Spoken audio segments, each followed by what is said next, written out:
Bueno, intentando responder las varias preguntas que me han llegado, creo que me parece que es un mejor método para responderlas.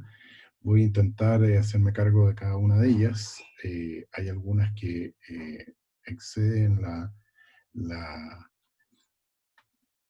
eh, la temática y que ameritarían una reunión bastante más larga. A ver, la primera pregunta dice, ¿qué tanto la empresa le debe proporcionar la logística al empleado para el teletrabajo? Yo diría que esto está muy vinculado a la normativa y a la legislación de cada país. En general, los países han entendido regular esto en que haya algún tipo de aporte empresarial al empleado en los distintos ámbitos, en el costo de la conexión, en mejoramiento de equipos o mobiliario. Pero como digo, no hay una regla única. eh, en algunos países las mismas compañías están tomando medidas en ese sentido, de manera que los teletrabajadores puedan trabajar de manera más confortable desde sus casas, digamos, o otros lugares. Eh, la segunda pregunta dice, ¿y qué hacer en el caso de sobrecarga por el teletrabajo? Eh, bueno, aquí también, esto es una materia que, como digo, se ha regulado en muchas partes, digamos, en términos de establecimientos de horarios de trabajo, y también el derecho a la desconexión, como digo, ciertos marcos legales existe. Ahora, si eso no existe, yo creo que también aquí hay un tema de relaciones razonables entre empleador y empleado, digamos, y no veo por qué el teletrabajo tiene que tener una sobrecarga más allá del trabajo presencial, digamos. La tercera pregunta dice, ¿qué medidas debieran asumir las empresas para la conectividad con usuarios, sobre todo gente que labora en supervisión como de auditoría? Bueno, aquí las medidas fundamentalmente son, y que lo que están tomando algunas compañías son medidas de carácter económico, para poder mejorar el nivel de conectividad y pagar el diferencial de lo que significaba la conexión anterior, digamos, y por lo tanto, ese es el tipo de acción que están tomando las compañías. La siguiente pregunta dice, el teletrabajo se ha convertido en una práctica común para muchas organizaciones y empleados. Sin embargo, administrar los trabajadores remotos puede ser un gran desafío. ¿Cuáles deberían ser las pautas para esta nueva normalidad? Acaba de mencionar que en Perú la ley del teletrabajo data del 2015. Gracias por la respuesta.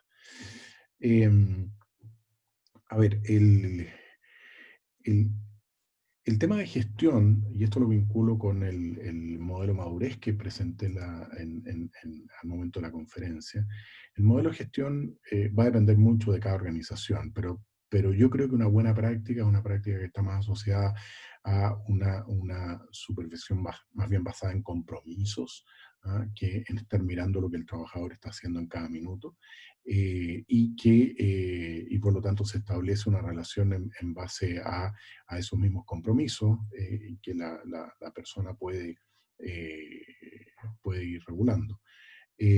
Ahora, cuando yo mencionaba que la ley de teletrabajo en Perú debe adecuarse a los nuevos tiempos, es porque esto está basado en lo que fue el año 2015 y por lo tanto ha corrido mucha agua bajo el puente y hoy día, y más aún con el tema de la pandemia, en que en algunos casos incluso se hace obligatorio la modalidad de teletrabajo, cuando esto se reguló a instancias de más bien un acuerdo entre empleador y empleado, hoy día eso cambia y por lo tanto al menos habría que mirar esa ley, incluso la misma definición mirada al día de hoy es una definición que debiera adecuarse. La siguiente pregunta dice, ¿el marco normativo en el Perú refiere que las empresas públicas o privadas deben proveer todos los medios para facilitar el teletrabajo a los trabajadores? Sin embargo, no se está cumpliendo. En mi caso, hago telemonitoreo a pacientes de COVID de la red SysGov de telemonitoreo a pacientes con COVID inscritos en la línea es Salud 107. por encontrarme de licencia y tener que devolver los meses no laborados con un rendimiento de 48 pacientes a nivel nacional monitoreados y supuestamente 6 horas en las cuales no se puede brindar atención de calidad a los pacientes porque varios miembros familiares están infectados, prolongándose la jornada hasta 12 horas para llegar a la meta, con un 40% de llamadas no contestadas que no son incluidas en la contabilidad, siendo tiempo perdido utilizando nuestro propio celular con la línea particular y laptop propia, gastos de electricidad y otros. Debiéramos insistir en solicitar una disminución de producción para poder brindar mayor calidad de atención más oportuna y eficiente. Bueno, esto va un poco en la misma línea de lo que preguntaban antes, o sea, yo creo que efectivamente tiene que haber un acuerdo, o sea, que esto no está regulado legalmente, un acuerdo entre empleador y empleado respecto de los horarios, de la infraestructura necesaria y del pago de ciertos servicios, en particular de la conectividad. Y desde el punto de vista de la carga de trabajo, como decía yo diría que una buena práctica es que eh, nos vayamos más bien a una modalidad de compromisos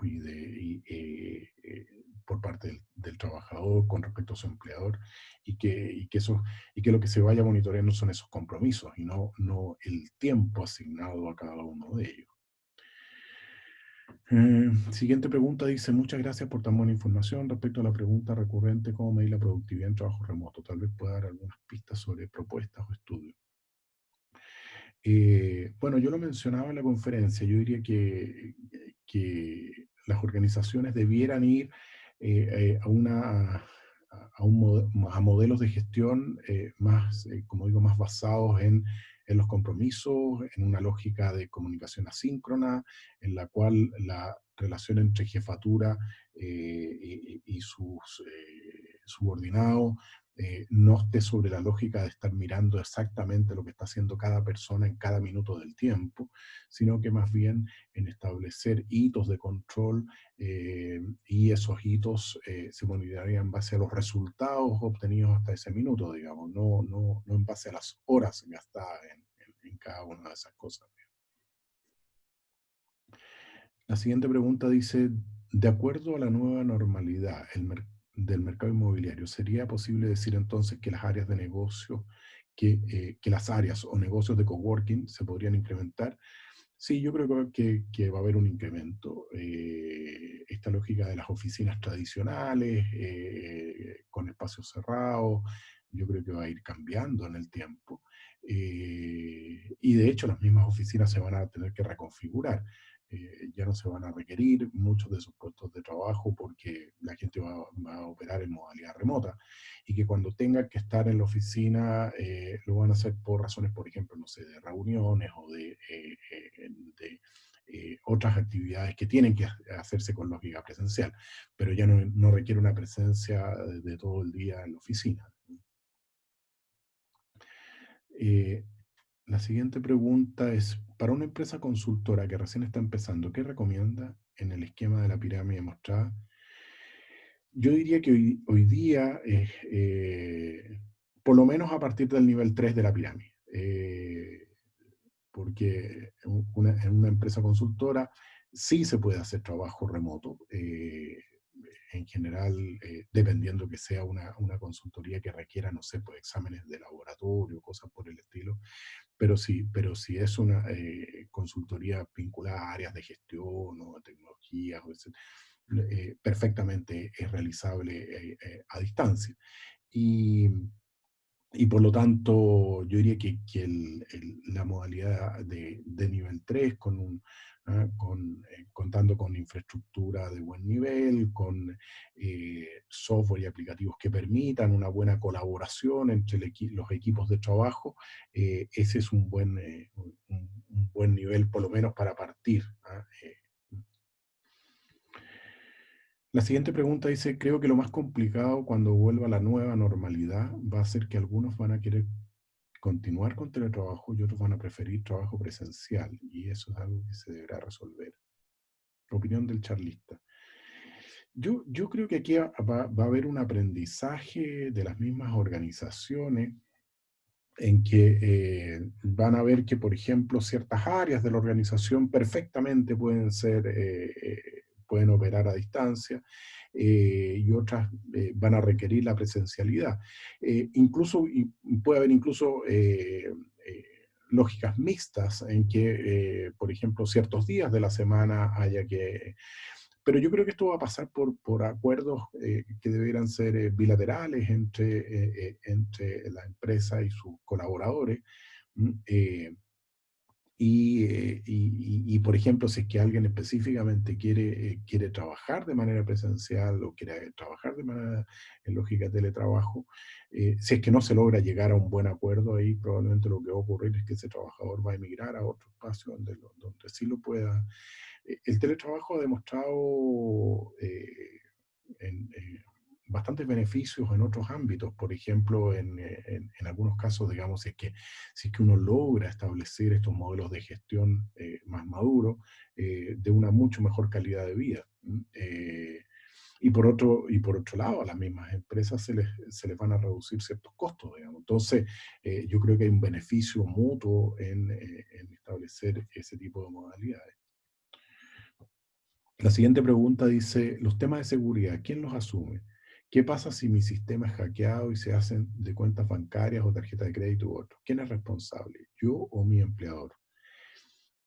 Es difícil contentar con una respuesta única a esta pregunta porque va a depender mucho de las condiciones, de si efectivamente se está manejando información de carácter confidencial, hay que tomar los cuidados correspondientes, digamos. ¿No?